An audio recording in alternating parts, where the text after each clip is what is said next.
In a remarkable turn of events, the New York prosecutors who are investigating President Trump's business practices are now subpoenaing his longtime lender, Deutsche Bank. And the bank is cooperating. All of this, according to the New York Times.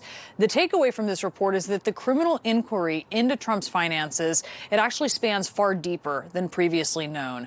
I want to bring in David Cay Johnston. He is an investigative reporter and author of The Making of Donald Trump.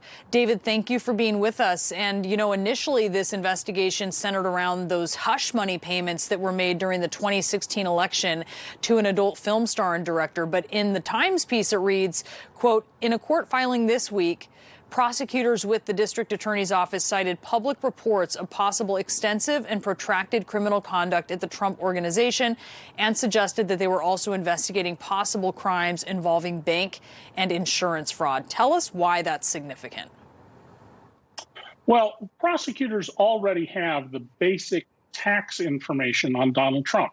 In New York State, your state tax return is virtually identical to your federal return, and the IRS shares tax information with the state.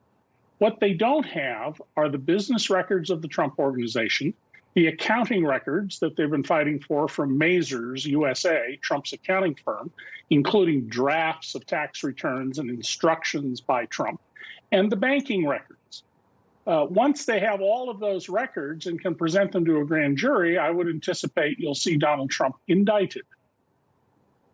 And so where would it go from there?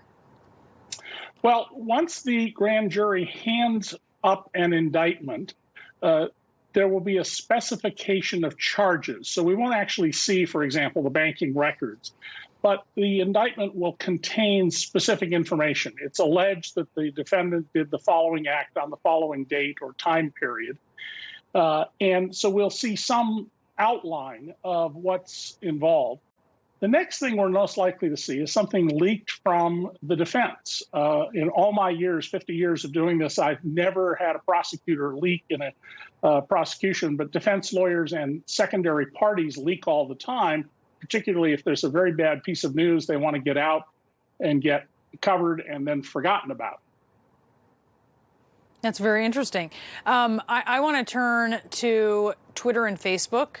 Both social media giants have penalized the president. They penalized his team yesterday after his campaign posted videos that contained misinformation about the pandemic. But I guess the question is, what kind of constitutes going too far these days? And I wonder what you think as you look at all of this and you try to make sense of where the lines are and if they're consistent. Yeah, I'm from the general school that the solution to bad speech is more speech. And William O. Douglas's observation in the 1950s about laws against people being communists, that who are they? They're beggars of unwanted goods in the streets. But putting a flag on things by Twitter or Facebook saying, this tweet is factually false seems to me a much better solution than blocking things or taking them down.